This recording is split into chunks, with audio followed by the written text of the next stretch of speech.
के घोटाले में प्रधानमंत्री मोदी का हाथ था। ये सवाल इसलिए क्योंकि जहां एक तरफ मोदी सीज फायर को लेकर बुरा फंसते नजर आ रहे हैं, वहीं दूसरी तरफ भगौड़े माल्या ने 9 साल बाद कैमरे के सामने आते ही मोदी सरकार और खुद प्रधानमंत्री मोदी की मुश्किलें बढ़ाकर रख दी हैं।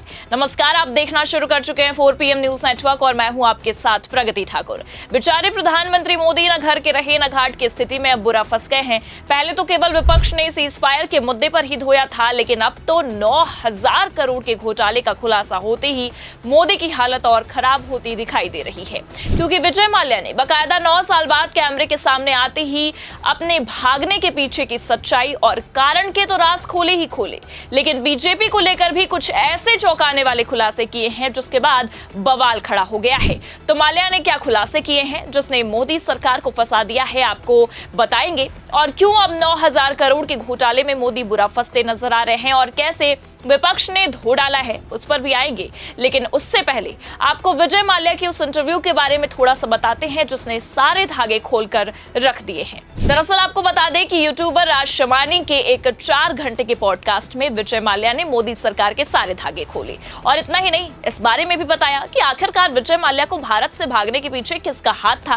खबर देखिए आप भास्कर की, इसमें लिखा भी है, माल्या बोले जेटली को बताया था जा रहा हूं, मैं भगौड़ा नहीं, मुझे चोर कहना गलत। 6200 करोड़ के बदले बैंकों ने 14,000 करोड़ वसूले। आगे खबर में लिखा भी है, 2 मार्च 2016 को जिनेवा में FIA मीटिंग के लिए लंदन जा रहा था। मैंने तत्कालीन वित्त मंत्री अरुण जेटली को बताया कि मैं जा रहा हूं, लेकिन पासपोर्ट रद्द होने से मैं लंदन में ही अटक गया। मैं भगौड़ा नहीं, ये कोई स्केप प्लान नहीं था, मुझे चोर कहना गलत है। ये कहना है कारोबारी विजय माल्या का, जो 6200 करोड़ रुपए के बैंक लोन फ्रॉड मामले में घिरे हैं। हालांकि ब्याज और अन्य शुल्क के साथ ये रकम करीब 9,000 करोड़ रुपए होती है।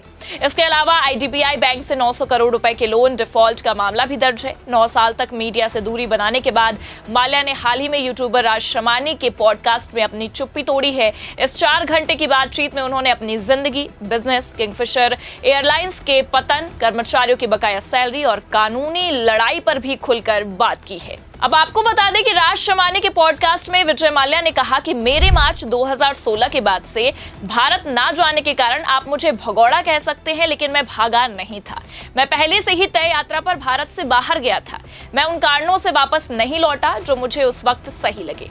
ऐसे में अगर आप मुझे भगौड़ा कहना चाहते हैं तो आराम से कहिए, मगर चोर कहने का क्या मतलब है? चोरी आखिरकार कहां हुई है? विजय माल्या ने यह भी दावा किया है कि वो भागे नहीं थे। और इतना ही नहीं, यहाँ पर चौंकने वाली बात यह है कि अपने पॉडकास्ट में पहले भी विजय माल्या ने कई बार ये दावा किया कि मैंने अपने विदेश जाने की बात सरकार तक को बताई थी। जी हाँ, आपको बता दें कि जब राज शमानी ने माल्या से ये पूछा कि आप भगौड़ा टैग पर क्या कहेंगे, तो इस पर माल्या ने साफ कहा है कि लोग मुझे भगौड़ा कहते हैं, लेकिन ये सब गलत है। मैं 1988 से इंग्लैंड में रह रहा हूं, मैं कोई भगौड़ा नहीं हूं।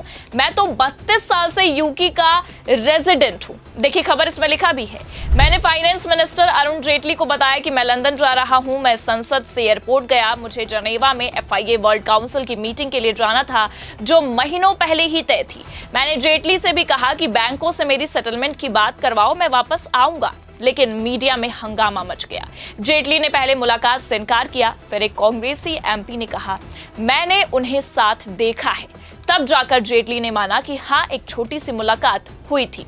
और इतना ही नहीं, बल्कि आपको बता दें कि माल्या ने यह भी साफ दावा किया है पॉडकास्ट में कि मैंने खुद मोदी के मंत्री यानी कि अरुण जेटली को यह बताया था कि मैं जा रहा हूं, लेकिन बाद में मेरा पासपोर्ट रद्द कर दिया गया। बैंकों ने मेरी 14,000 करोड़ रुपए की संपत्ति भी जब्त कर ली, फिर भी चोर कहते हैं। एक तरफ मेरी संपत्ति भी जब्त करो और दूसरी तरफ मुझे ही चोर कहो, ऐसा कैसे चलेगा?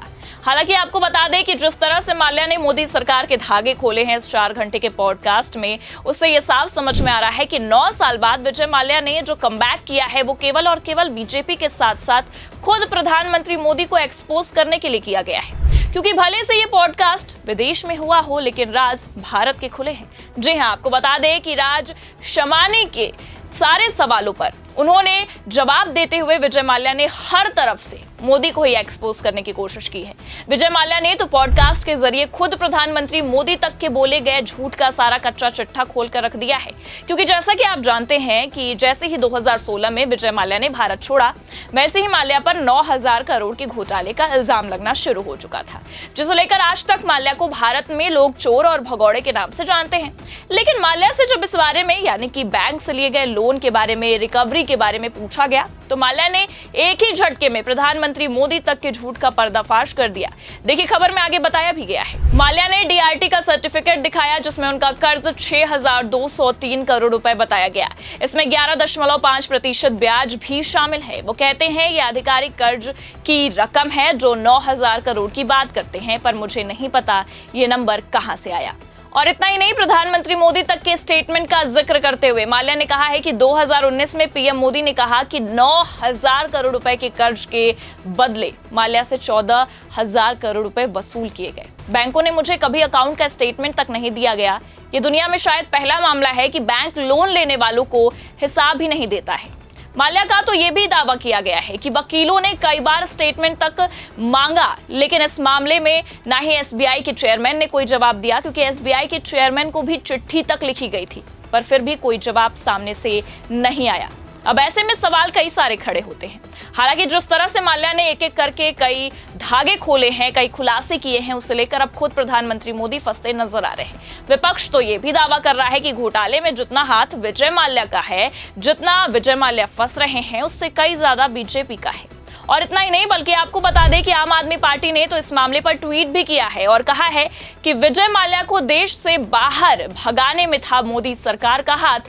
जनता के टैक्स के 9,000 करोड़ से ज्यादा लेकर भागे विजय माल्या ने कहा है कि उन्होंने देश छोड़ने से पहले तत्कालीन वित्त मंत्री स्वर्गीय अरुण जेटली को बताया था कि वो लंदन जा रहे हैं। इस देश से जितने भी घपलेबाज पैसे लेकर विदेश भागे हैं, उन सबकी मदद बीजेपी ने की है और ये बात फिर से साबित हुई है। अब जाहिर सी बात है कि अगर खुद विजय माल्या, जो कि भगौड़ा घोषित हो चुका है, वो 9 साल बाद सामने आता है, कैमरे के सामने आकर मोदी सरकार और प्रधानमंत्री मोदी के बारे में इस तरह के खुलासे करेगा, तो विपक्ष को तो बैठे बिठाए मुद्दा वैसे भी बड़ी आसानी से मिल जाएगा। और बस अब इसी मुद्दे को भुनाते हुए विपक्ष ने भी मोर्चा संभाल लिया है। और अब तो जिस तरह से ये मामला और भी पेचीदा होता नजर आ रहा है, वो साफ दिखा रहा है कि आने वाले समय में इस मामले को और भुनाते हुए विपक्ष इस्तीफा तक मांग सकता है। फिलहाल इस मुद्दे पर आप क्या सोचते हैं? क्या अब मोदी की खटिया खड़ी हो चुकी है और मोदी सरकार की नैया डूब चुकी है? अपनी राय कमेंट करके जरूर बताएं। ये खबर आपको कैसी लगी, लाइक और शेयर जरूर करें। चैनल पर अगर नए हैं तो सब्सक्राइब और ज्वाइन करना ना भूलें। देखते रहिए 4PM न्यूज नेटवर्क। नमस्कार।